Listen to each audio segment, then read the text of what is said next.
السلام علیکم۔ فاروق بمبئی پہنچا تو اس بار سب اس کے استقبال کے لیے موجود تھے۔ شملہ سے واپسی پر تو اس کی محض ربن اور رامو سے ہی ملاقات ہو پائی تھی، باقی سب ملاقات کے لیے ترسے ہوئے تھے۔ چنانچہ اس کی شکل دیکھتے ہی اس کی طرف دوڑے اور بےتابی سے اس کے ساتھ لپٹ گئے۔ ہر ایک فوری طور پر گلے ملنا چاہتا تھا، اس لیے وہ ایک دوسرے کے اوپر چڑھ سے گئے تھے، اور اتنے افراد کے اپنے گرد لپٹ جانے کے باعث فاروق کا اپنا وجود گویا گم ہو گیا تھا۔ وہ ان کی اس دیوانگی پر ہنس رہا تھا اور دل ہی دل میں اپنے رب کا شکر بھی ادا کر رہا تھا کہ اس نے اسے اتنی محبتوں سے نواز رکھا ہے، جو دنیا میں بہت کم لوگوں کا ہی نصیب ہوتی ہیں۔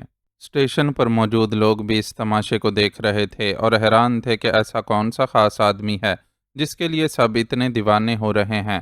ان دیوانوں کی دیوانگی کو ربن کی آواز نے لگام ڈالی اور وہ بمشکل فاروق سے جدا ہو کر واپسی کے لیے تیار ہوئے۔ مسکراتی ہوئی کیتھرائن بھی فاروق کے ساتھ تھی۔ پیش آنے والے واقعے نے اسے خوفزدہ ضرور کیا تھا، لیکن اس نے خود پر قابو پا لیا تھا۔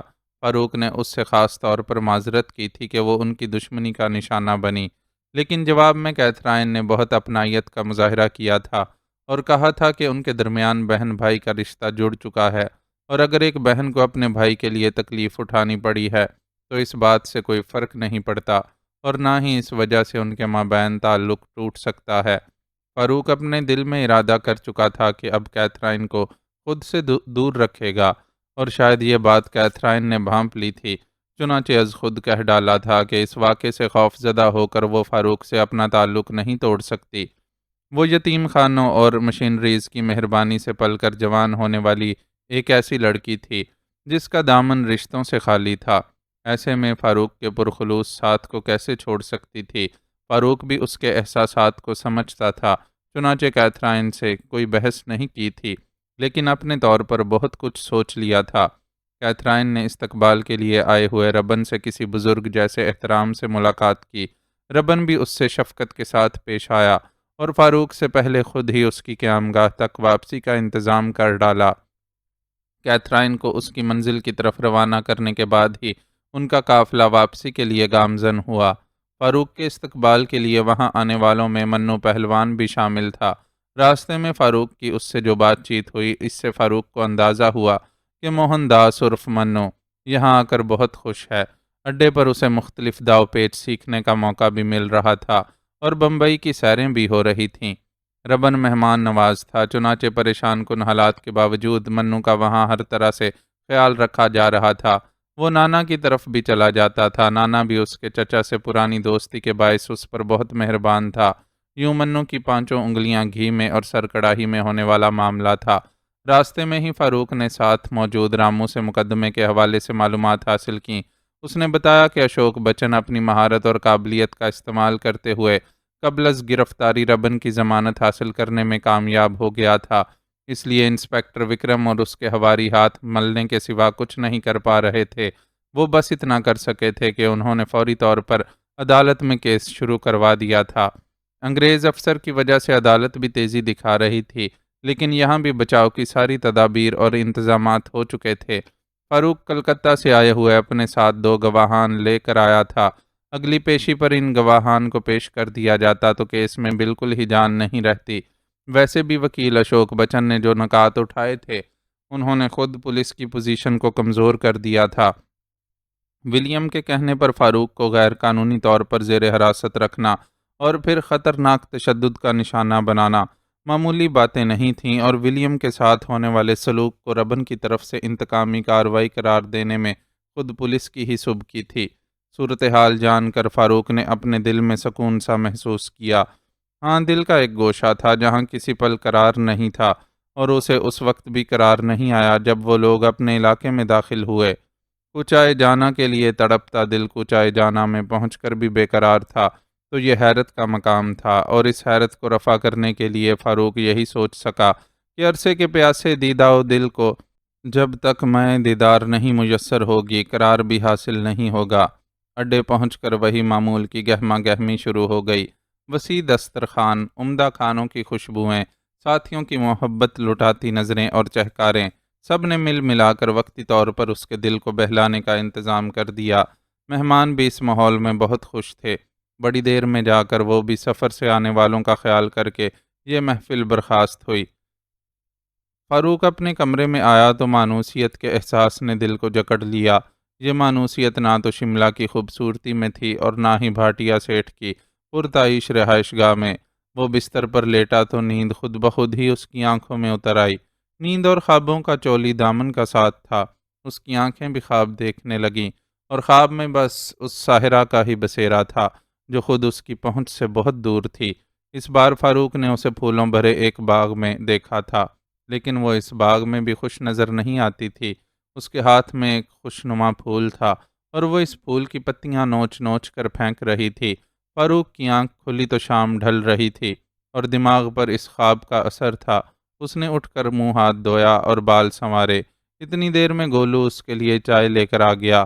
وہ فاروق کے سونے کے دوران بھی گاہے بگاہے اس کے کمرے کا چکر لگاتا رہا تھا اور اب چائے پینے کے دوران اس کے قریب بیٹھا اسے بتا رہا تھا کہ چندی گڑھ سے واپسی پر جب وہ فاروق کے حکم کے مطابق کیتھرائن کو اس کے ٹھکانے پر چھوڑ کر اڈے پہنچا تو فاروق اکبر اور منو کو وہاں نہ پا کر اس پر کیا گزری اور کیسے اس سمیت سب نے کانٹوں پر وہ وقت گزارا۔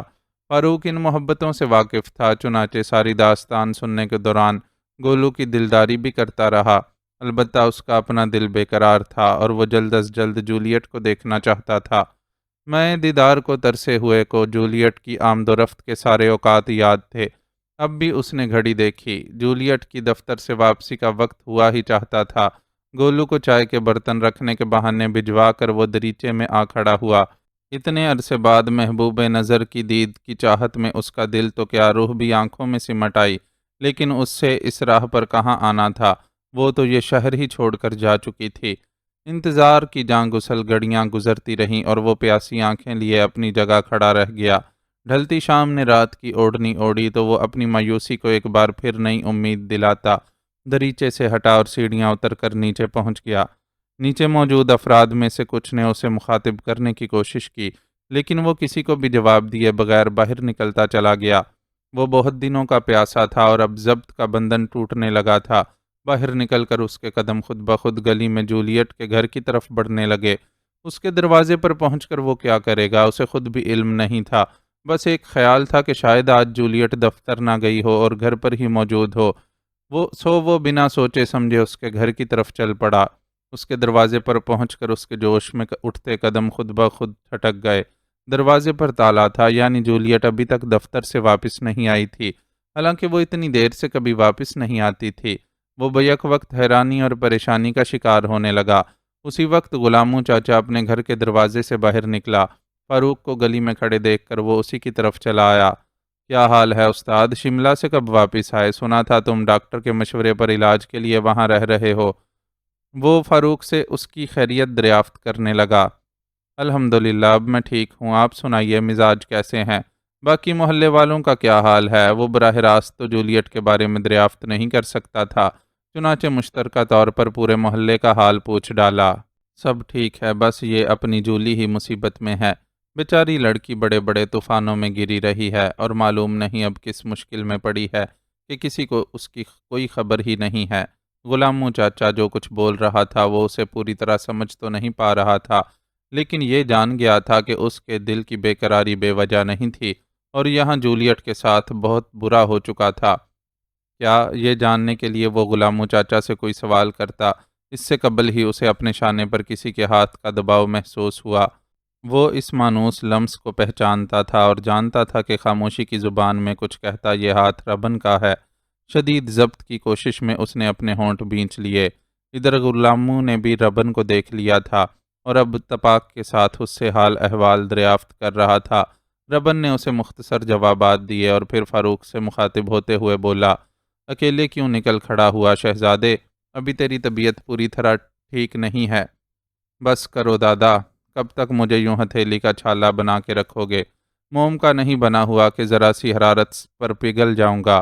ربن کو جواب دیتے ہوئے فاروق کے لہجے میں تلخی تھی۔ اسے اندازہ ہو گیا تھا کہ بہت کچھ ہے جو ربن نے اس سے چھپایا ہے اور اب بھی چھپائے رکھنے کی کوشش میں وہ اس کے اڈے سے باہر نکلنے کی اطلاع پا کر خود پیچھے چلا آیا ہے، لیکن اسے تھوڑی سی تاخیر ہو گئی تھی اور فاروق نے غلامو چاچا سے چند چونکا دینے والے جملے سن لیے تھے۔ اپن تیرے کو موم کا بنا کیسے سمجھ سکتا ہے؟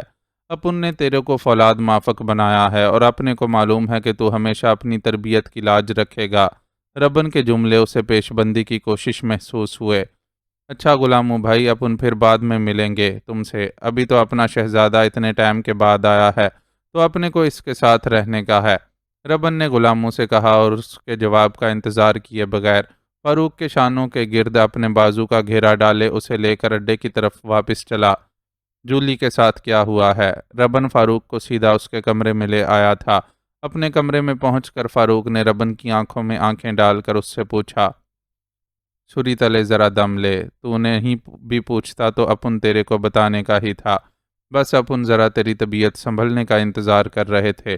ڈاکٹر نے بولا تھا کہ دماغ کی چوٹ کا معاملہ ہے اور تیرے سامنے کوئی ایسی بات نہیں کرنے کا ہے جس سے تیرے دماغ پر اثر پڑے، اس لیے اپن تیرے کو کچھ نہیں بولا تھا۔ ربن نے اسے حالات سے باخبر کرنے سے پہلے تمہید باندھی، پھر رفتہ رفتہ وہ جولیٹ کے اغوا، اس کے والدین کی یکے بعد دیگرے موت اور آخر میں جولیٹ کے پراسرار غیاب تک کی پوری داستان سناتا چلا گیا۔ یہ سب سنتے ہوئے فاروق کو حیرت تھی کہ اس کا دل ابھی تک کیسے دھڑک رہا ہے، اسے تو غم سے پھٹ جانا چاہیے تھا۔ جولیٹ اتنے بڑے بڑے صدموں اور حادثات سے گزر گئی تھی اور وہ وہاں شملہ میں آرام کر رہا تھا، یہ اس کے لیے کٹ مرنے کا مقام تھا۔ دیکھ شہزادے، جو اس کی تقدیر میں لکھا تھا وہ ہوا، میں یا تو اسے بدل نہیں سکتے تھے، پر اپن نے خود سے وعدہ کر رکھا ہے کہ اس کے مجرموں کو چھوڑنے کا نہیں ہے۔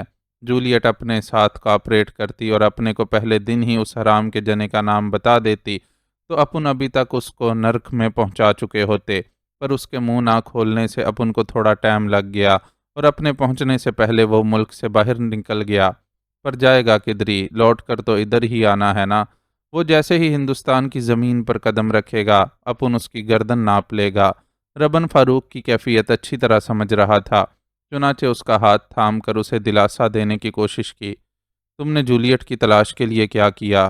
ساکت بیٹھے فاروق نے ربن سے اس طرح یہ سوال کیا کہ اس کے جسم کا ہر عضو ساکت تھا اور صرف ہونٹ جنبش کر رہے تھے۔ اپن اسے تلاش کروا رہا ہے، وہ ٹیکسی ڈرائیور مل گیا ہے جس نے اس کو اسٹیشن تک پہنچایا تھا۔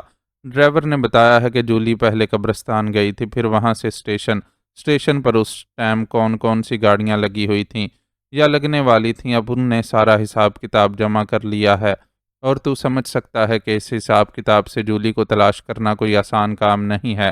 کون سی گاڑی کدھری جا رہی ہے اور راستے میں کتنے اسٹیشنوں پر رکی تھی، یہ جاننے کے بعد بھی اپن کیسے طے کرے گا کہ جولی کس شہر یا گاؤں کے اسٹیشن پر اتری؟ اسے ڈھونڈنا بھوسے میں سے سوئی ڈھونڈنے کے برابر ہے۔ ربن اسے اپنی کارکردگی سے آگاہ کرنے کے ساتھ ساتھ مشکلات کو بھی بیان کرتا جا رہا تھا تاکہ فاروق کو اندازہ ہو سکے کہ وہ اب تک جولیٹ تک نہیں پہنچ سکا تو کیوں۔ اسے ڈھونڈنا کتنا ہی مشکل ہو، میں اسے ڈھونڈوں گا، فاروق نے تلخ لیکن مضبوط لہجے میں اپنے عزم کا اظہار کیا۔ تو اکیلا نہیں ہے، ہم سب تیرے ساتھ ہیں، لیکن تو وعدہ کر کے جو کچھ کرے گا ہوش میں رہ کر کرے گا۔ اپنے کو معلوم ہے کہ جولیٹ بڑی ذہین اور سمجھدار لڑکی ہے اور اپنے حالات سے لڑ سکتی ہے۔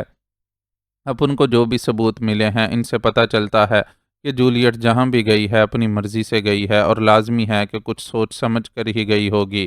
اپن کو یہ بھی شک ہو رہا ہے کہ کہیں وہ خود ہی تو دلدار آغا سے بدلہ لینے کے لیے نہ نکل کھڑی ہوئی ہو، لیکن اس کے جانے والے ٹائم پر اسٹیشن پر ایسی کوئی ٹرین نہیں تھی جو پنجاب کی طرف جا رہی ہو، اس واسطے ہمارے لیے فیصلہ کرنا اور مشکل ہو گیا ہے۔ ربن بہت پیار سے اور بہت سنبھال کر اس سے بات کر رہا تھا، جیسے وہ کوئی نازک آبگی نہ ہو جو ذرا سی ٹھیس لگنے پر ٹوٹ جائے گا۔ ٹھیک ہے دادا، تم سے جو بن پڑا تم نے کیا، اب آگے کیا کرنا ہے یہ سوچنا پڑے گا، ابھی تو میرا دماغ کام ہی نہیں کر رہا ہے۔ فاروق کو احساس ہو گیا کہ وہ اس پرخلوص آدمی کے ساتھ زیادتی کر رہا ہے۔ پچھلے کچھ عرصے سے اڈے کے جو حالات تھے وہ ان سے بالکل ہی بے خبر تھا۔ مجو دادا سے دشمنی پالنے کے بعد وہ لوگ مسلسل مشکلات کا شکار تھے، ایسے میں ربن نے جولیٹ کے لیے جس حد تک کیا تھا وہ بھی بڑی بات تھی، اور وہ جانتا تھا کہ یہ اتنا کچھ صرف اور صرف اس کی اپنی خاطر کیا گیا تھا۔ ربن دلدار آغا کو اس کے کیے کی سزا دینے خود بمبئی سے اس کے شہر تک گیا تھا، تو یہ کوئی معمولی بات نہیں تھی۔ اب یہ تو آغا کی ہی قسمت اچھی تھی کہ وہ ربن کے شکنجے میں آنے سے پہلے ہی نکلنے میں کامیاب ہو گیا تھا، ورنہ اب تک اپنے انجام کو پہنچ چکا ہوتا۔ تو دماغ پر جاستی زور مت ڈال، اپن ہے نا، اپن دیکھے گا سب۔ ربن نے اسے اطمینان دلایا۔ وہ حیران تھا کہ فاروق کا رد عمل اس کے خدشات کے برعکس اتنا شدید نہیں تھا جتنی کہ وہ توقع کر رہا تھا۔ اسے اس کے ضبط سے ڈر لگ رہا تھا۔ وہ چیختا چلاتا یا شور مچاتا تو شاید نارمل ہوتا، لیکن اب تو کسی طوفان سے پہلے کسی خاموشی تھی۔ مجھے تم پر اعتبار ہے دادا، بس اب تم جاؤ اور اپنا کام دھندا دیکھو، میں تھوڑی دیر اکیلا رہنا چاہتا ہوں۔ فاروق نے برداشت سے کام لیتے ہوئے یہ جملے ادا کیے۔ یہ وہی جانتا تھا، اگر اسے ربن کی محبت کا پاس نہ ہوتا تو کبھی اتنی برداشت سے کام نہ لے پاتا۔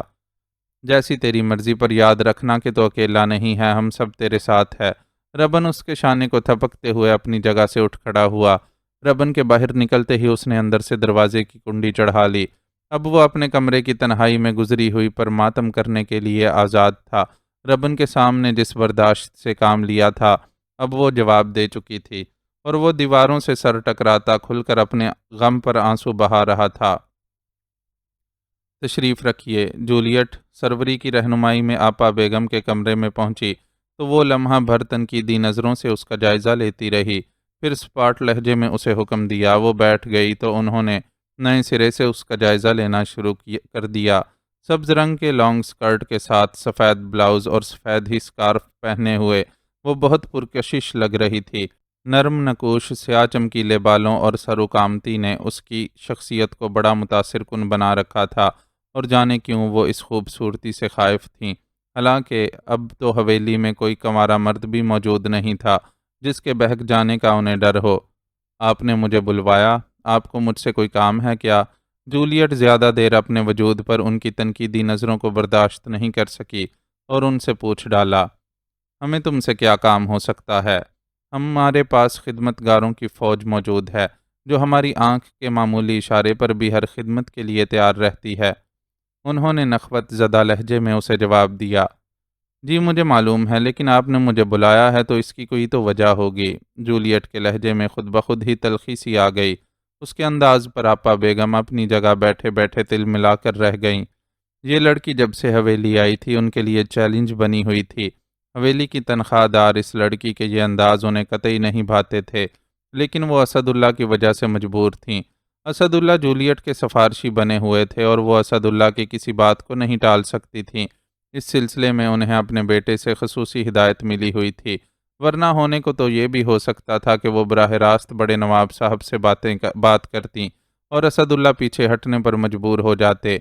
وہ جہاں دیدہ خاتون تھیں اور اندازہ کر سکتی تھیں کہ اسد اللہ ان کے بیٹے کے بہت سے اعمال سے واقف ہے، اور محض دوستی اور رواداری میں انہوں نے اب تک نواب صاحب کے سامنے منہ سے کوئی بات نہیں نکالی ہے۔ اگر ان کی زبان کھل جاتی تو حویلی میں ایک بھونچال سا آ جاتا۔ نواب سلیم اللہ کے غصے کا کچھ معلوم نہیں تھا کہ غصے میں وہ اپنے اکلوتے داماد کے ساتھ کیا کریں، اور جب داماد ہی زیر عتاب آ جاتا تو وہ اس کی ماں یعنی اپنی بہن کو کب بخشتے۔ نتیجتاً حویلی میں برسوں سے چمکتا ان کے اقتدار کا سورج غروب ہو جاتا اور وہ بنا اقتدار کے نہیں رہ سکتی تھی۔ انہیں حکم چلانے اور سب پر اپنی مرضی مسلط کرنے کی عادت پڑ چکی تھی۔ آپ کو اس حویلی میں آئے ہوئے کتنے دن ہو چکے ہیں؟ اسے سخت نظروں سے گھورتے ہوئے آپا بیگم نے اس سے سوال کیا۔ مجھے حیرت ہوگی اگر آپ کے پاس خود اس سوال کا جواب موجود نہ ہوا۔ جولیٹ نے پھر انہیں ٹیڑھا جواب دیا۔ ہم حیران ہیں کہ اتنی کم مدت میں آپ نے کس قدر پر پرزے نکال لیے ہیں، لیکن آپ کو یاد رکھنا چاہیے کہ یہ نواب سلیم اللہ کی حویلی ہے، جہاں کی عورتوں کے سر کبھی ننگے نہیں رہتے اور نہ ہی کبھی وہ نامحرم مردوں سے کلام کرتی ہیں۔ آپا بیگم کے سخت لہجے میں کہی گئی بات پر جولیٹ کا چہرہ غصے سے سرخ ہو گیا، اور اس نے پہلو بدلتے ہوئے آپا بیگم کی آنکھوں میں آنکھیں ڈال دیں اور تیز لہجے میں بولی، یہ سب آپ مجھے کیوں بتا رہی ہیں؟ میں حویلی کی فرد نہیں ہوں۔ ہماری ملازمائیں بھی ان اصولوں پر عمل کرتی ہیں، اور فی الحال تو ہم یہ سب آپ کی بھلائی کے لیے آپ کو بتا رہے ہیں۔ آصف خان سے آپ کا بڑھتا ہوا میل جول ہمارے علم میں ہے، اور ہم آپ کو آگاہ کر دینا چاہتے ہیں کہ آصف خان ذی حیثیت تو بے شک ہے، لیکن اس کے کردار کے بارے میں کچھ کہا نہیں جا سکتا۔ جہاں تک ہمارے علم میں ہے انہوں نے اپنے علاقے میں کسی کو قتل کر دیا تھا، اور اب اسی قتل کی سزا سے بچنے کے لیے یہاں چھپے بیٹھے ہیں۔ ہو سکتا ہے کہ آپ انہیں ایک ذی حیثیت شخص جان کر ان کے ساتھ وابستہ ہونے اور اپنا سماجی رتبہ بڑھانے کی کوشش کر رہی ہوں، لیکن ہم نے مناسب سمجھا کہ آپ کو پہلے سے باخبر کر دیں، کہیں بعد میں آپ کو پچھتانا نہ پڑے۔ ان کے لہجے میں طنز و تضحیک تھی اور اس خلوص کا کوئی عطا پتہ نہیں تھا جس کا وہ اظہار کر رہی تھیں۔ جولیٹ سمجھ گئی کہ اس کی آصف خان سے ہونے والی ایک آدھ اتفاقیہ ملاقات کو بہانہ بنا کر وہ اسے بے عزت کرنے کی کوشش کر رہی ہیں، چنانچہ دل میں ابلتے غصے کو اندر ہی دبا کر متانت سے بولی، آپ کی اس قدر خیالداری کا شکریہ۔ اب میں اپنے مقصد کے حصول کے لیے آصف خان کی بجائے کسی اور کا انتخاب کروں گی، اور اگر یہ انتخاب حویلی میں سے ہوا تو مجھے امید ہے کہ آپ کو کوئی اعتراض نہیں ہوگا۔ یہ بات نہیں چنگاری تھی جس نے آپا بیگم کے خزاں رسیدہ وجود میں آگ سی لگا دی۔ بڑھاپے کا شکار ان کا جسم غصے کی شدت سے کانپنے لگا۔ جولیٹ اپنی بات کہہ کر وہاں رکی نہیں اور پلٹ کر باہر نکل گئی۔ راہداری میں اس کی نوابزادی عالیہ سے ملاقات ہو گئی۔ انہوں نے اس کا سرخ چہرہ دیکھا اور اپنے ساتھ اپنے کمرے میں آنے کا اشارہ کیا۔ آپ یہاں ایڈجسٹ ہو گئیں، کوئی پرابلم تو نہیں ہے؟ اپنے کمرے میں لا کر اسے بٹھانے کے بعد انہوں نے اس سے دریافت کیا۔ انہیں انگریزی پر عبور حاصل نہیں تھا، لیکن وہ اپنی گفتگو میں جا بجا انگریزی الفاظ کا استعمال کرتی تھیں، اور جولیٹ جانتی تھی کہ یہ استعمال انہیں اس کی ماں نے سکھایا ہے۔ مجھے تو کوئی پرابلم نہیں ہے، لیکن مجھے لگتا ہے کہ حویلی والوں کو میرے یہاں رہنے سے پرابلم ہے، اس لیے میری ہر بات پر آبجیکشن کیا جاتا ہے۔ وہ آپا بیگم کے کمرے سے غصے کی حالت میں نکلی تھی، اس لیے بغیر لگی لپٹی کے جو دل میں آیا کہہ گئی، ہمارے خیال میں آپ پھوپھی بیگم کی بات کر رہی ہیں، ہم جانتے ہیں کہ وہ آپ سے خوش نہیں ہیں، اصل میں وہ پرانے خیالات کی خاتون ہیں اور ہر معاملے کو اپنے اصولوں کے مطابق چلانا چاہتی ہیں۔ اس سے قبل انہیں اپنی اس خواہش کی تکمیل میں کسی رکاوٹ کا سامنا بھی نہیں کرنا پڑا۔ آپ کے سلسلے میں بھائی جان کی حمایت کی وجہ سے وہ تھوڑی مجبور ہو گئی ہیں، لیکن ہم آپ کو ایڈوائز کرنا چاہتے ہیں کہ آپ ان کے ساتھ تھوڑا سا کمپرومائز کر لیں تو یہ آپ کے لیے اچھا ہوگا۔ ان کی برداشت کی حد ختم ہو گئی تو وہ بھائی جان کو کراس کر کے ابا جان تک پہنچ جائیں گی، اور ابا جان نے زندگی میں کبھی ان کی بات رد نہیں کی۔ نوابزادی عالیہ دبے لفظوں میں اسے جو سمجھانا چاہ رہی تھیں وہ اچھی طرح سمجھ رہی تھی، لیکن اسے آپا بیگم جیسی مطلق العنان خاتون سے شکست کھا جانا منظور نہیں تھا۔ وہ کیوں شکست تسلیم کرتی؟ وہ کوئی جوزفین نہیں تھی، وہ جولیٹ تھی جس کی رگوں میں اسی خاندان کا لہو دوڑتا تھا۔ نواب صاحب نے اگر اپنی بہن کی عادتیں بگاڑی ہیں تو اس کا مطلب یہ نہیں ہے کہ ساری دنیا ان کے ناز اٹھاتی رہے گی۔ دنیا میں بڑے بڑے فاتح ایسے گزرے ہیں جنہیں کہیں نہ کہیں شکست سے دوچار ہونا پڑا ہے۔ آپ کی پھوپھی بیگم تو کسی گنتی میں شمار ہی نہیں ہے۔ یہ آپ کس قسم کی گفتگو کر رہی ہیں؟ نوابزادی عالیہ اس کے الفاظ پر حیران و پریشان ہو گئیں۔ میں وہی کہہ رہی ہوں جو حق اور سچ ہے۔ مجھے تو حیرت ہے کہ آپ نے کبھی اس انداز میں کیوں نہیں سوچا۔ یہ حویلی آپ کی ہے، آپ بہن بھائی اس کے قانونی وارث اور حقدار ہیں، پھر یہاں کسی اور کے نام کا سکہ کیوں چلتا ہے؟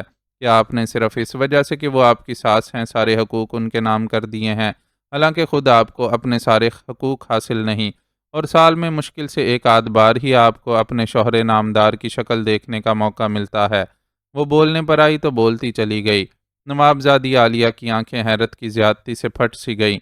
حویلی کی تنخواہ دار لڑکی حویلی کے اندرونی معاملات پر اتنا کھل کر بول سکتی ہے، انہیں اب تک یقین نہیں آ رہا تھا۔ آپ کو کیا حق حاصل ہے ان معاملات میں بولنے کا؟ یہ ہمارے ذاتی معاملات ہیں اور ان میں آپ کی دخل اندازی قطعی ناقابل برداشت ہے۔ بالآخر انہوں نے اپنی حیرت پر قابو پا کر اسے اس کی گستاخی پر ٹوک دیا، لیکن ان کی آواز حیرت اور غصے کی زیادتی سے کانپ رہی تھی۔ ذاتی معاملات میں دخل اندازی بری لگتی ہے نا؟ یہی بات آپ اپنی پھوپھی بیگم کو کیوں نہیں سمجھاتی، جو اپنی طاقت اور بڑائی کے زوم میں دوسروں کے کردار پر انگلیاں اٹھانے سے بھی دریغ نہیں کرتی؟ وہ جھوٹے الزامات لگانے کی عادی ہیں، لیکن انہیں یاد رکھنا چاہیے کہ ہر ایک اتنا کمزور نہیں ہوتا کہ الزامات سے ڈر کر بھاگ نکلے۔ مجھ میں اہلیت ہے کہ میں ہر الزام کا ڈٹ کر مقابلہ کر سکوں۔ میرے قدم بہت مضبوط ہیں اور کوئی اتنی آسانی سے انہیں زمین سے نہیں اکھاڑ سکتا۔ وہ عالم تیش میں بولتی چلی گئی۔ نوابزادی عالیہ اس کی جرت و بے باکی پر انگشت بدنداں تھی۔ جولیٹ اپنی کہہ کر ان کے سامنے سے ہٹ گئی، تب بھی وہ اسی کیفیت میں بیٹھی رہیں۔ شب ماتم بیت گئی تھی اور صبح عمل طلوع ہو چکی تھی۔ رات بھر رنج و الم میں بتانے کے بعد وہ اس حقیقت کو تسلیم کرنے پر مجبور ہو گیا تھا کہ جو گزر چکا اسے کسی طور بدلا نہیں جا سکتا، نہ ہی اس میں کسی کا دوش ہے۔ ربن نے اگر اسے ان سارے حالات سے بے خبر رکھا تھا تو وہ اپنے اس عمل میں درست تھا۔ اگر ربن کی جگہ وہ ہوتا اور اس کے کسی پیارے کو بھی وہی کچھ درپیش ہوتا جو خود اس کے ساتھ تھا، تو وہ بھی وہی کرتا جو ربن نے کیا۔ بعد میں بھی اڈے کے نازک حالات کے باوجود ربن نے جولیٹ کے لیے بہت کچھ کیا تھا، اور اب جو کچھ کرنا تھا اسے خود کرنا تھا۔ اس نے تسلیم کر لیا تھا کہ بیٹھ کر رونے پیٹنے یا دوسروں پر الزامات لگانے سے کچھ حاصل نہیں ہوگا، اسے عملی اقدامات اٹھانے ہوں گے، اور سب سے پہلا مرحلہ جولیٹ کی تلاش کا تھا۔ ربن اسے بتا چکا تھا کہ جولیٹ خود انتقامی کارروائی کرنے کے چکر میں محسوس ہو رہی تھی۔ ایک نازک سی لڑکی کے لیے یہ کوشش خطرناک ہو سکتی تھی، اس لیے سب سے پہلے اسے اس کے ارادوں سے باز رکھنا ضروری تھا۔ سب طے کر چکنے کے بعد اس نے اپنی صبح کا آغاز معمول کے مطابق کیا۔ ورزش اور غسل کے بعد وہ ناشتے کے لیے سب کے درمیان پہنچا تو ربن اسے دیکھ کر مسکرایا۔ یہ بڑی حوصلہ دلاتی اور شاباش دیتی ہوئی مسکراہٹ تھی۔ وہ خوش تھا کہ فاروق نے اس کی تربیت کی لاج رکھی اور مشکل ترین وقت میں ڈھہنے کی بجائے حوصلے سے خود کو سنبھال لیا۔ آج تیرے کو چیک اپ کے لیے ہسپتال جانے کا ہے۔ ناشتے کے دوران ربن نے اسے اطلاع دی تو پہلے لمحے میں اس کا دل چاہا کہ انکار کر دے، لیکن پھر ارادہ بدل دیا۔ اچھا تھا کہ اس طرف سے بھی اطمینان ہو جاتا، تو پھر وہ یکسوئی سے جولیٹ کو تلاش کر سکتا تھا۔ محبت نے اسے دوسروں کی محبت کو سمجھنے کا سلیقہ سکھا دیا تھا، اور وہ ربن سمیت اڈے کے ہر فرد کی محبت کا پہلے سے بھی زیادہ قدردان ہو گیا تھا۔ اس لیے فیصلہ کیا کہ پہلے ان محبت کرنے والوں کے اطمینان کا سامان کر دے۔ ناشتے کے بعد وہ ہسپتال کے لیے روانہ ہوا تو منو پہلوان اور اکبر اس کے ہمراہ تھے۔ ربن کو پیشی کے لیے عدالت جانا تھا۔ اڈے کے کچھ لوگ اس کے ساتھ جا رہے تھے۔ رامو جو دادا والے اڈے پر تھا، لیکن ایسی بات نہیں تھی کہ کوئی فاروق کے ساتھ ہسپتال جانے والا ہی نہیں تھا۔ منو اور اکبر کا انتخاب اس نے از خود کیا تھا۔ بمبئی اس کے لیے کوئی اجنبی شہر نہیں تھا کہ اسے کسی کے ساتھ کی ضرورت ہوتی۔ منو اور اکبر کو اس نے اس لیے ساتھ لے لیا تھا کہ وہ بمبئی دیکھ لیں گے۔ ہسپتال میں کیتھرائن کی موجودگی کی وجہ سے بھی ربن کو اطمینان تھا، اس لیے اس نے فاروق پر کسی کو ساتھ لے جانے کے لیے زیادہ دباؤ نہیں ڈالا۔ فاروق اپنے دونوں ساتھیوں کے ساتھ ہسپتال پہنچا اور کیتھرائن کی مدد سے معائنے کے تمام مراحل سے گزرتا چلا گیا۔ ڈاکٹرز نے اس کی طرف سے اطمینان کا اظہار کیا، البتہ حتمی جواب ٹیسٹوں کی رپورٹ آنے کے بعد ہی دیا جا سکتا تھا۔ ہسپتال سے فارغ ہونے کے بعد انہیں دوپہر ہو گئی، لیکن فاروق واپس اڈے لوٹ کر جانے کا کوئی ارادہ نہیں رکھتا تھا۔ اس نے منو اور اکبر کو اپنے اگلے پروگرام سے آگاہ کیا اور ان کی تائید پا کر پہلے کہیں کھانا کھا لینے کا فیصلہ سنایا۔ کھانا ایک ایسے ہوٹل میں کھایا گیا جنہیں دلی کے کھانے بنانے میں مہارت کا دعویٰ تھا۔ انہوں نے کھانا منگوایا اور کھانا شروع کیا تو کھانے پینے کا شوقین منو ایک ایک نوالے پر کھانے کی تعریف کرتا چلا گیا۔ البتہ اکبر اور فاروق کا معاملہ مختلف تھا۔ اپنی اپنی ذات کے دکھوں میں گرے وہ دونوں بس دنیا داری ہی نبھاتے رہتے تھے اور زندگی سے رشتہ قائم رکھنے کے لیے کھاتے پیتے تھے۔ کھانے سے فراغت کے بعد انہوں نے حسب پروگرام اسٹیشن کا رخ کیا۔ ان کا انتخاب وہ اسٹیشن تھا جہاں سے جولیٹ کی کسی دوسرے شہر روانگی کی اطلاع ملی تھی۔ اسٹیشن پہنچ کر اس نے منو اور اکبر کو اجازت دے دی کہ وہ اسٹیشن پر گھومیں پھریں اور خود بکنگ آفس کا رخ کیا۔ وہاں دو کلرک موجود تھے اور ان کے پاس بات کرنے کی فرصت نہیں تھی، لیکن فاروق کی جیب سے نوٹ برآمد ہوئے تو ان کے پاس فرصت بھی نکل آئی اور وہ پوری طرح تعاون کے لیے آمادہ نظر آنے لگے۔ فاروق نے جولیٹ کی روانگی والے دن کا پورا شیڈول حاصل کر لیا۔ جولیٹ کے اسٹیشن پہنچنے کے اوقات میں ایک ٹرین حیدرآباد کے لیے بھی روانہ ہوئی تھی، لیکن فاروق پر یقین نہیں تھا کہ وہ حیدرآباد گئی ہوگی۔ راستے میں چھوٹے بڑے بہت سے اسٹیشن پڑتے تھے اور وہ ان میں سے کسی بھی جگہ اتر سکتی تھی۔ حیدرآباد سے تو اس کے خیال کے مطابق جولیٹ کا کوئی تعلق ہی نہیں بنتا تھا، لیکن تعلق کسی اور جگہ سے بھی نہیں جوڑا جا سکتا تھا۔ اس نے فیصلہ کیا کہ محلے کے ان گھروں سے جن سے جولیٹ کے خاندان کے قریبی تعلقات تھے اس سلسلے میں معلومات حاصل کرے گا۔ ہو سکتا ہے ان میں سے کسی کو علم ہو کہ ان میں سے کسی جگہ جولیٹ کے کوئی رشتہ دار یا جاننے والے رہتے ہوں۔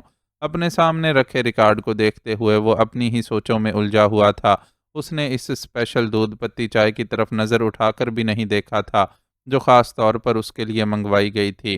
اگر کسی خاص سواری کے بارے میں معلوم کرنا ہو تو بتاؤ بابو، ادھر ایک کلی ہے یار محمد، اس کی یادداشت بہت اچھی ہے، ہو سکتا ہے وہ آپ کی مشکل حل کر دے۔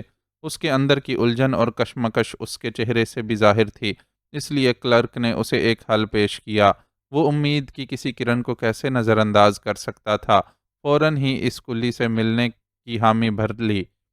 تھوڑی دیر میں یار محمد اس کے سامنے تھا۔ تقریباً 55 سالہ یار محمد اپنے قد و قامت اور رنگت اور نقوش سے پٹھان لگ رہا تھا۔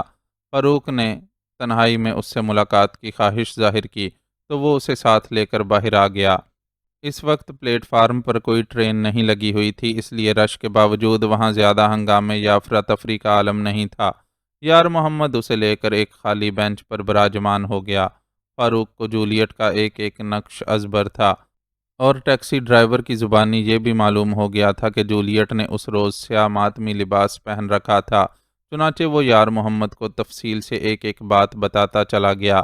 یار محمد نے اس کا ایک ایک لفظ توجہ سے سنا، آنکھیں سکیڑ کر یوں خلا میں دیکھنے لگا جیسے ذہن پر زور ڈال رہا ہو۔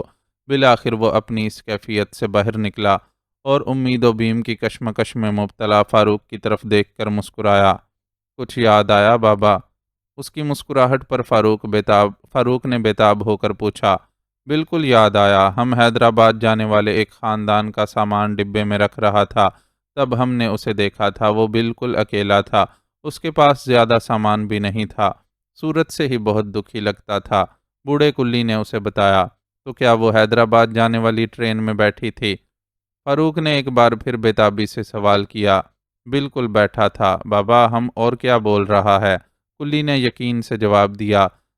کیا وہ حیدرآباد جا رہی تھی؟ فاروق نے حیرت کے ساتھ پوچھا۔ ٹرین تو حیدرآباد ہی کا تھا، پر ہم کیا بول سکتا ہے کہ وہ سیدھا ادھر ہی جا رہا تھا یا راستے میں کہیں اترنے والا تھا۔ کلی نے اپنی مجبوری کا اظہار کیا تو فاروق کو تسلیم کرنا پڑا کہ اس کا سوال درست نہیں تھا۔ بہرحال جتنا کچھ معلوم ہو گیا تھا وہ بھی بہت تھا، کم از کم اس کے سامنے ایک سمت تو تھی، ورنہ ابھی تک تو یہی سمجھ نہیں آ رہی تھی کہ وہ کس طرف گئی ہے۔ کلی یار محمد کو یہ قیمتی معلومات فراہم کرنے کے عوض اس نے انعام سے نوازا اور منو اور اکبر کی تلاش میں نظریں ادھر ادھر دوڑائیں۔ وہ تو نظر نہیں آئے، لیکن اس کی نظروں نے ایک شناسا چہرے کو اپنی قید میں لے لیا۔ اس چہرے کو دیکھ کر وہ اپنی جگہ کھڑا نہیں رہ سکا اور اس کی طرف دوڑا۔ وہ اسٹیشن سے باہر کی طرف جاتا ہوا محسوس ہو رہا تھا۔ فاروق نے اپنے قدموں کی رفتار تیز کر لی اور لمحوں میں اس کے برابر پہنچ گیا۔ کسی کو اپنے اتنے قریب پا کر وہ ذرا سا چونک کر اس کی طرف متوجہ ہوا۔ رکنے کی ضرورت نہیں ہے، میرے ہاتھ میں چاقو ہے، جو اپنی بات نہ ماننے کی صورت میں سیدھا تمہارے دل میں اتار دوں گا۔ اس کے ساتھ بالکل چپک کر چلتے فاروق نے چاقو کی نوک اس کے پہلو میں چبھو کر اسے دھمکی دی۔ وہ چاقو کو اتنی مہارت سے پکڑا ہوا تھا کہ دیکھنے والوں کو اندازہ بھی نہیں ہو سکتا تھا کہ اس کے ہاتھ میں چاقو ہے۔ بالکل یوں لگ رہا تھا کہ دو دوست ہاتھوں میں ہاتھ ڈالے چلے جا رہے ہوں۔ تم اتنے لوگوں کے بیچ مجھے قتل نہیں کر سکتے۔ پہلو میں چبھتی چاقو کی نوک کے باوجود اس شخص نے فاروق کی دھمکی پر یقین نہیں کیا، لیکن چاقو کی نوک نے ہی اسے کوئی حرکت کرنے سے بھی روکے رکھا۔ اسے معلوم تھا کہ کوئی بھی غلط حرکت خود اس کے لیے جان لیوا ثابت ہوگی۔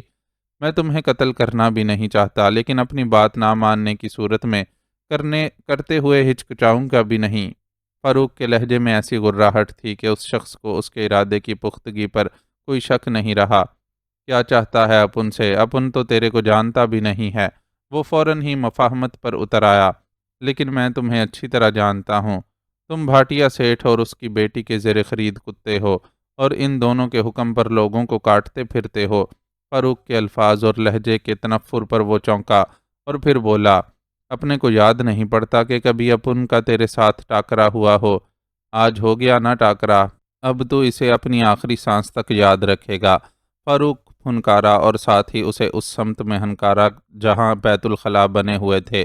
وہ بمبئی لوٹتے ہوئے بھاٹیا سیٹھ کے اس گنڈے سے نمٹنے کا عہد کر کے آیا تھا، لیکن یہاں آتے ہی حالات ایسے ہو گئے تھے کہ پہلے تو اسے بمبئی میں ٹکنا ہی نصیب نہیں ہوا اور کلکتے کا سفر اختیار کرنا پڑا۔ پھر جولیٹ کے ساتھ بیتنے والے حادثات کی خبر سن کر اسے اس کے سوا کوئی ہوش نہیں رہا، لیکن یہاں اسٹیشن پر اسے دیکھ کر وہ خود کو روک بھی نہیں سکتا تھا۔ دیکھو دوست، اپن کو لگتا ہے تیرے سے کوئی مسٹیک ہو رہی ہے۔ گنڈا ہونے کے باوجود وہ فاروق کے انداز پر تھوڑا سا گھبرایا ہوا تھا۔ دوست مت کہو مجھے، میرے دوستوں کو نقصان پہنچانے والا میرا دوست نہیں ہو سکتا۔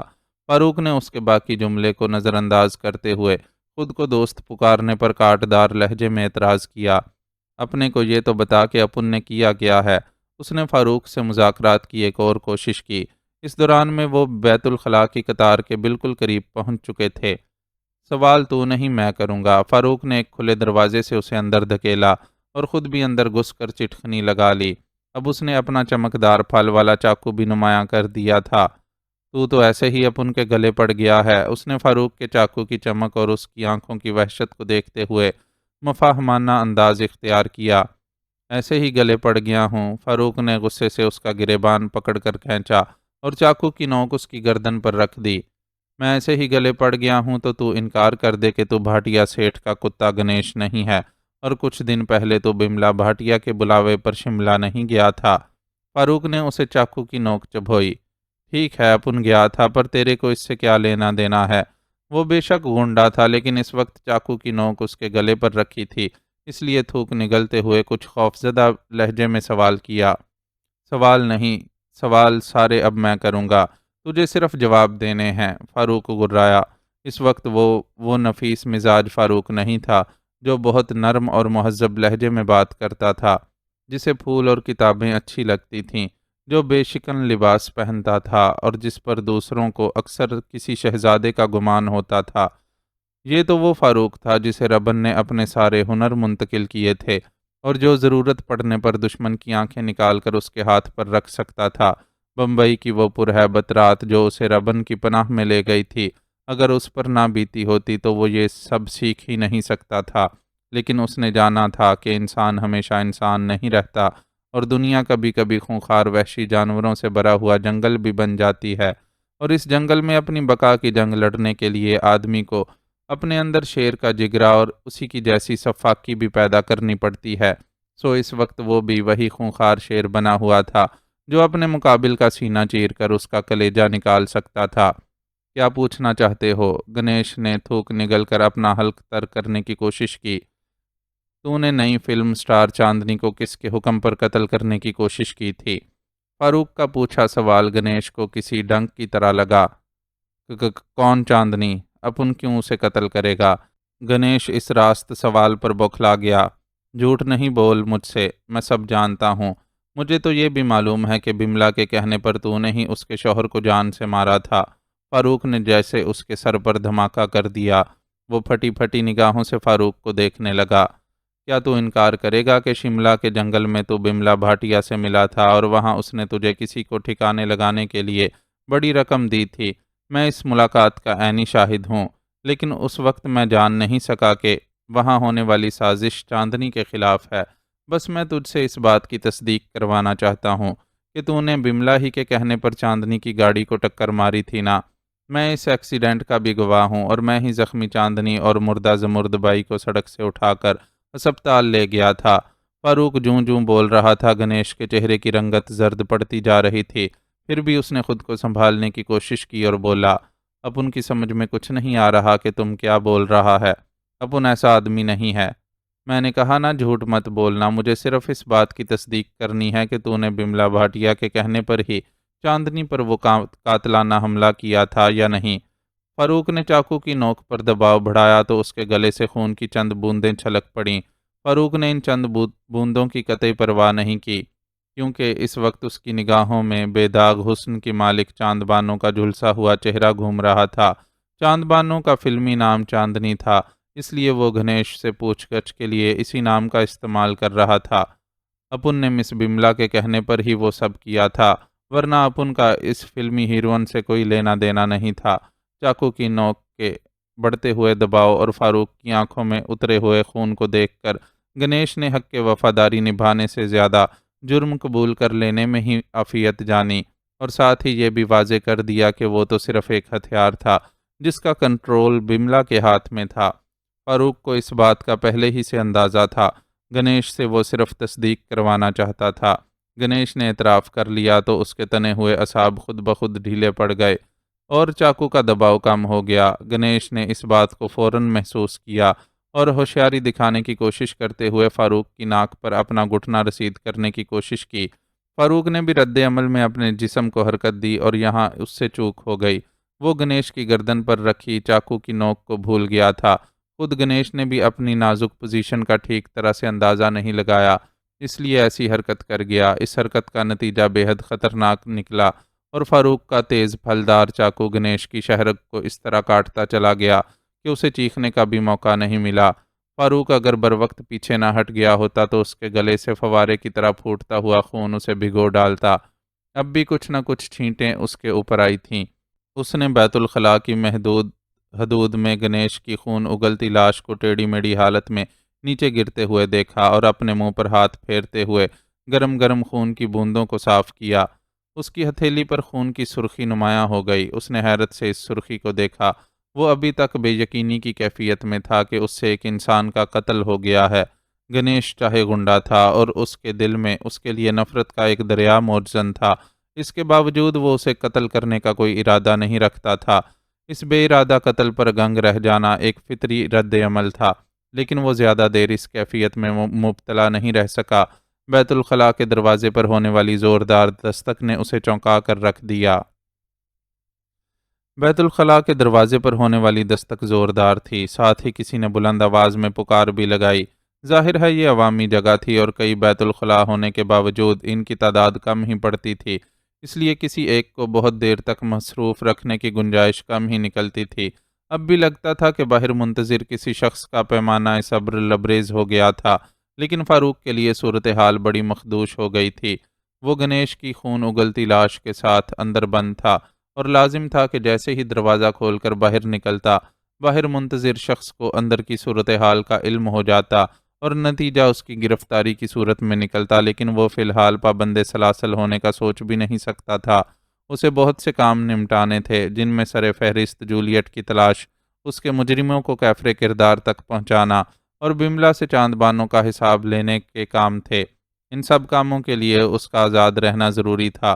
اس نے فیصلہ کر لیا کہ کچھ بھی ہو جائے وہ کسی صورت پولیس کی گرفت میں نہیں آئے گا، اور اس فیصلے کو کرنے کے بعد اس نے خود کو سنبھالا اور تیزی سے دروازہ کھول کر باہر نکلا۔ باہر نکلتے ہوئے اس نے پھرتی کا مظاہرہ کیا اور اپنی پشت پر دروازے کو بند کر ڈالا، اور اس نے یہ عمل اتنے قلیل وقت میں کیا تھا کہ باہر انتظار میں کھڑے شخص کو ٹھیک سے اندر کا منظر دیکھنے کا موقع ملنے کا کوئی امکان نہیں تھا۔ البتہ وہ شخص اس کی اس حرکت پر بآواز بلند بڑبڑایا ضرور، لیکن فاروق کے پاس رک کر اس کی بڑبڑاہٹ سننے کی فرصت ہی کہاں تھی۔ وہ رخ موڑ کر تیز تیز قدموں سے وہاں سے نکلتا چلا گیا۔ ابھی کچھ دور ہی گیا تھا کہ پیچھے سے چیخو پکار سنائی دی۔ وہ سمجھ گیا کہ گنیش کی لاش دیکھ لی گئی ہے اور دیکھنے والا شور مچا کر اوروں کو متوجہ کر رہا ہے۔ کچھ دیر نہیں گزرتی کہ لوگ اس کے پیچھے دوڑ پڑتے۔ ایسا ہونے سے قبل ہی اس نے خود دوڑ لگا دی۔ اس پل وہ اپنے ساتھ آئے منو اور اکبر کو بھی فراموش کر چکا تھا۔ لوگوں کے درمیان سے راستہ بناتا وہ بہت تیزی سے اسٹیشن کے خارجی راستے کی طرف بھاگتا چلا جا رہا تھا۔ اسے اپنے پیچھے بھاگو پکڑو کی آوازیں مسلسل سنائی دے رہی تھیں۔ جو لوگ صورتحال سے واقف نہیں تھے وہ بھی اسے بھاگتے دیکھ کر اس کی طرف متوجہ ہونے لگے تھے۔ اسے احساس ہوا کہ اسے اس طرح بھاگنا بھی اس کے حق میں نقصان دہ ثابت ہو رہا ہے، لیکن اس کے پاس کوئی اور چارہ بھی نہیں تھا۔ اس پریشانی کے عالم میں اس نے محسوس کیا کہ اس کے پیچھے شور میں مزید اضافہ ہو گیا ہے، لیکن اب یہ شور مچاتا ہجوم اس کی طرف نہیں لپک رہا تھا، نہ ہی بھاگو پکڑو کی صدائیں سنائی دے رہی تھیں۔ بس یوں لگتا تھا کہ کچھ لوگ آپس میں متصادم ہو گئے ہوں۔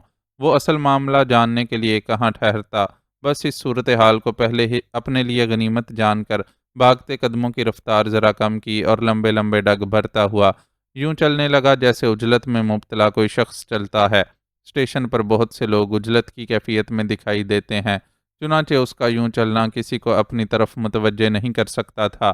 اچھی بات یہ تھی کہ اس کے لباس پر گنیش کے خون کے چھینٹے بہت کم آئے تھے اور زیادہ نمایاں بھی نہیں تھے، اس لیے حلیے سے وہ مشکوک نظر نہیں آ رہا تھا۔ چہرے پر آنے والے خون کے چھینٹوں کو وہ بیت الخلاء سے نکلنے سے قبل ہی صاف کر چکا تھا۔ چنانچہ جب ایک ٹیکسی میں سوار ہو کر ڈرائیور کو چلنے کے لیے کہا تو اسے بھی اس پر کسی قسم کا شک نہیں گزرا۔ فاروق نے پھر بھی احتیاط پسندی سے کام لیا اور ٹیکسی ڈرائیور کو سیدھا اڈے کا پتہ بتانے کے بجائے ایک قریبی علاقے تک چلنے کے لیے کہا۔ ٹیکسی اسٹیشن کی حدود سے نکل گئی تو وہ پرسکون ہونے لگا اور خیال آیا کہ منو اور اکبر تو وہیں اسٹیشن پر رہ گئے ہیں۔ بہرحال یہ کوئی اتنی تشویش کی بات نہیں تھی، وہ دونوں بالغ تھے اور اس مختصر عرصے میں بمبئی کی خاصی سیر کر چکے تھے۔ خصوصاً منو کو بمبئی میں گھومنے کا خوب موقع ملا تھا، اس لیے وہ خود سے بھی اڈے واپس آ سکتے تھے۔ بصورت دیگر وہ اڈے سے کسی کو ان کی تلاش میں بھیج دیتا۔ فی الحال تو خود اس کا وہاں سے نکل کر محفوظ ٹھکانے پر پہنچنا ضروری تھا۔ ٹیکسی سے اتر کر وہ ایک ٹانگے میں بیٹھا اور اڈے میں پہنچ گیا۔ ربن کی اڈے پر غیر موجودگی کو اس نے اپنے لیے بہتر جانا اور سیدھا اپنے کمرے کا رخ کیا۔ کمرے میں جانے سے قبل وہ گولو کو سختی سے حکم دے گیا تھا کہ کوئی وہاں نہ آئے، وہ کچھ دیر آرام کرنا چاہتا ہے، اس لیے کوئی اس کی تنہائی میں مخل نہیں ہوا۔ وہ کپڑے تبدیل کیے بغیر بستر پر دراز ہو گیا۔ گنیش کی خون اگلتی لاش ہنوز اس کے ذہن کے پردے پر موجود تھی۔ کیسے دیکھتے ہی دیکھتے وہ شخص زندگی کی بازی ہار گیا تھا، جو منہ مانگی قیمت پر دوسروں کی زندگیوں کے چراغ گل کیا کرتا تھا، اور ستم یہ تھا کہ اس کے ناپاک خون کا بوجھ اس کی ذات پر آ پڑا تھا۔ وہ نااہل نہیں تھا اور نہ ہی چاقو تھامنے میں اس کی مہارت میں کوئی کمی تھی، بس گنیش کی موت ہی آئی تھی، جو وہ ایسی حرکت کر بیٹھا کہ اس کی شہرگ ہی کٹ گئی۔ اس کی اتنی اچانک موت نے اسے دم بخود کر دیا تھا۔ اگر اسے جولیٹ کی فکر نہیں ہوتی تو شاید وہاں سے بھاگنے کی تحریک بھی نہ پیدا ہو پاتی۔ کیسے نازک لمحات تھے وہ، جب وہ لوگوں کے ہجوم میں سے راستہ بناتا ہوا بھاگتا چلا جا رہا تھا اور اس کے پیچھے پکڑو بھاگنے نہ پائے جیسی صدائیں لگاتے لوگوں کا ایک گروہ بھاگتا چلا آ رہا تھا۔ ان کی صداؤں پر آس پاس موجود لوگوں میں سے شاید کچھ اسے پکڑنے کی کوشش کرتے، لیکن پھر اچانک ہی پیچھے نہ جانے کیا ہو گیا تھا کہ لوگوں کی توجہ اس پر سے ہٹ گئی اور وہ وہاں سے نکلنے میں کامیاب ہو گیا۔ اس سارے منظر کو سوچتے ہوئے اسے ایک بار پھر منو اور اکبر کا خیال آیا۔ افراتفری میں وہ انہیں وہیں اسٹیشن پر چھوڑ آیا تھا۔ پتہ نہیں وہ واپس لوٹے بھی تھے یا ابھی تک وہیں اسٹیشن پر اس کی تلاش میں بھٹک رہے تھے۔ ان دونوں کا خیال آنے پر وہ نہ چاہتے ہوئے بھی اپنی جگہ سے اٹھا اور کمرے سے نکل کر سیڑھیوں پر آ کھڑا ہوا۔ گولو! اوپری سیڑھی پر کھڑے کھڑے ہی اس نے پکارا تو گولو بوتل کے جن کی طرح فوراً حاضر ہو گیا۔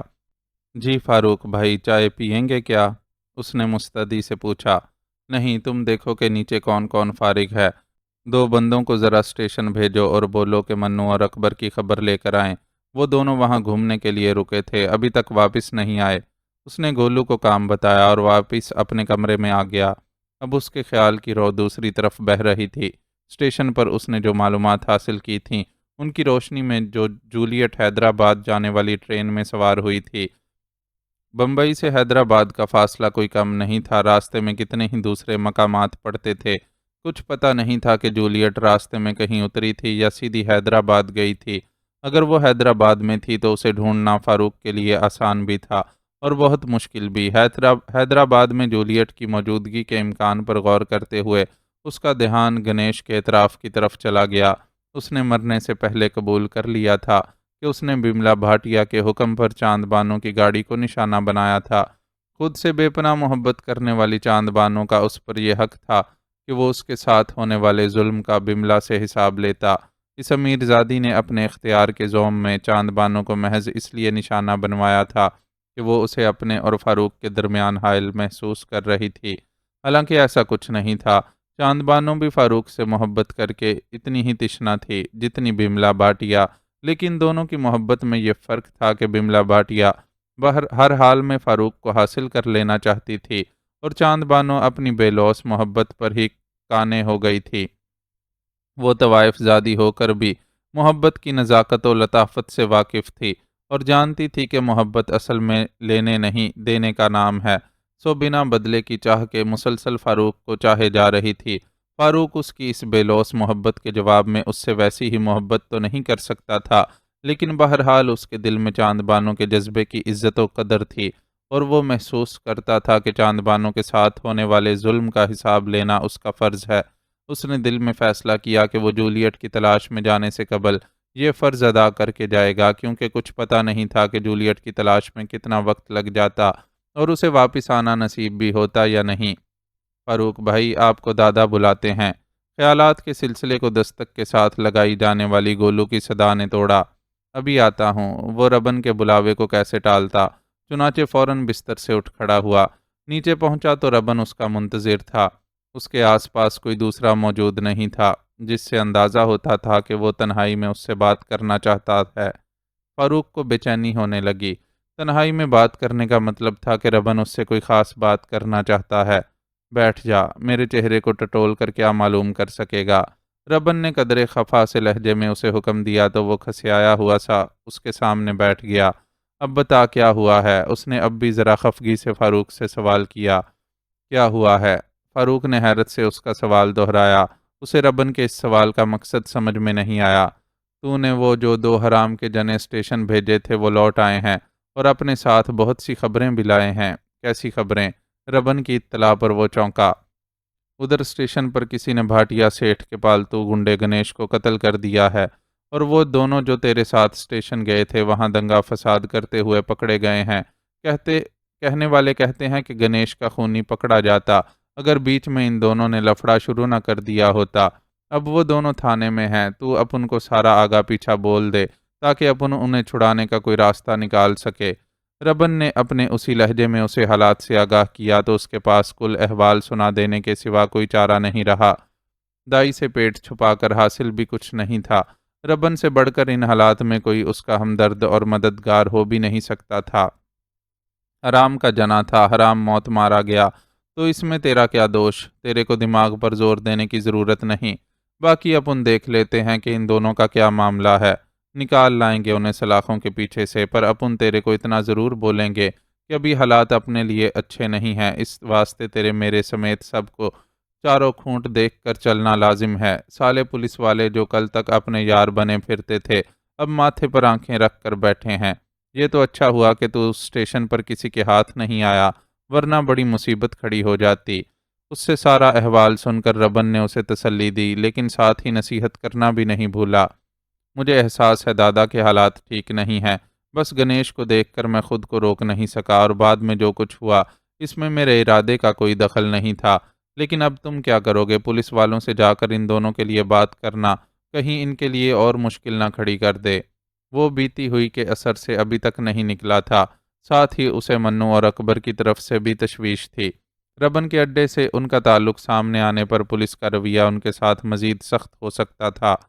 وہ اپنا وکیل اشوک بچن ہے نا، اس کو بولتے ہیں، اس کی کھوپڑی میں پولیس والوں سے نمٹنے کے واسطے بڑی ترکیبیں ہوتی ہیں، وہ دیکھ لے گا اس معاملے کو۔ ربن مطمئن تھا اور اس کا یہ اطمینان غلط بھی ثابت نہیں ہوا۔ اگلے دن دوپہر کے کھانے سے پہلے منو اور اکبر ان کے درمیان موجود تھے، اور منو انہیں تفصیل سے سارا قصہ سنا رہا تھا۔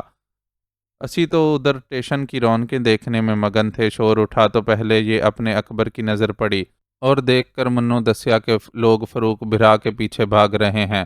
لوگوں کی ہکاروں پکاروں سے اپنے کو لگا کہ معاملہ وڈا گڑبڑ ہے، اور اگر فروخ بھرا پکڑا گیا تو وڈی مشکل نو پڑ جاوے گا۔ بس پھر اپن اکبر کو ساتھ لے کر بیچ میں گھس گئے۔ کسے نو کوہنی ماری تے کسے نو ٹانگ وچ انگڑی لگائی، پھر کیا تھا؟ لوگ فروخ بھرا نو بھول بھال ہمارے سے الجھ گئے۔ ہنگامہ بڑا، پولیس آئی اور ہم دونوں سمیت اور بندے بھی گرفتار کر ڈالے۔ اسی اپنے بیان وچ ادھر کا کچھ نہیں بولے، اور پولیس کو بس یہ بتایا کہ اسی چندی گڑھ سے بمبئی گھومنے کے واسطے آئے ہیں۔ اسٹیشن پر اپنا لفڑا اس لیے ہوا کہ ان لوگوں نے بھاگتے ہوئے اپنے کو زور سے دھکا دیا تھا، جس کی وجہ سے اساں دا قیمتی تے نازک سامان گر کر ٹوٹ گیا۔ پولیس والے سالے اپنے کو بہت گالیاں دیے، تھوڑی چترول بھی کی کہ اپنی وجہ سے ایک خونی بھاگ نکلا، پر اپن بھی پروں پر پانی نہیں پڑنے دیے، نہ پولیس والوں کے کہنے پر یہ ماننے کہ ہم خونی کے ساتھی ہیں، اور ہم نے اپنے ساتھی کو بھاگنے کے لیے سارا ناٹک کیا تھا۔ باقی کام ربن دادا کے بھیجے وکیل نے کر دکھایا، اور اسیں ادھر واپس پہنچ گئے۔ منو سمجھتا تھا کہ بمبئی کے باسی اس کی پنجابی نہیں سمجھ سکتے، اس لیے پورا قصہ سناتے ہوئے کوشش کی تھی کہ پنجابی کا استعمال کم ہو، لیکن بہرحال وہ اس سے بالکل باز نہیں رہ سکتا تھا۔ سب نے اس کی ملی جلی بولی میں پورا قصہ بھرپور دلچسپی کے ساتھ سنا۔ سامعین کی تعداد محدود تھی۔ اڈے کے ہر فرد پر بھرپور اعتماد کے باوجود ربن نے یہ قصہ رامو کے سوا کسی کے علم میں نہیں آنے دیا تھا۔ اعتماد اپنی جگہ اور احتیاط اپنی جگہ۔ اس وقت سامعین میں بھی صرف رامو، فاروق، اشوک بچن اور وہ خود شامل تھا۔ منو کے سنائے قصے کا باقی حصہ اشوک بچن نے سنایا۔ حالات کو دیکھتے ہوئے اس نے بھی چالاکی سے کام لیا تھا، اور خود منو اور اکبر کی وکالت کے لیے تھانے پہنچنے کی بجائے اپنے ایک دوست وکیل سے یہ کام لیا تھا۔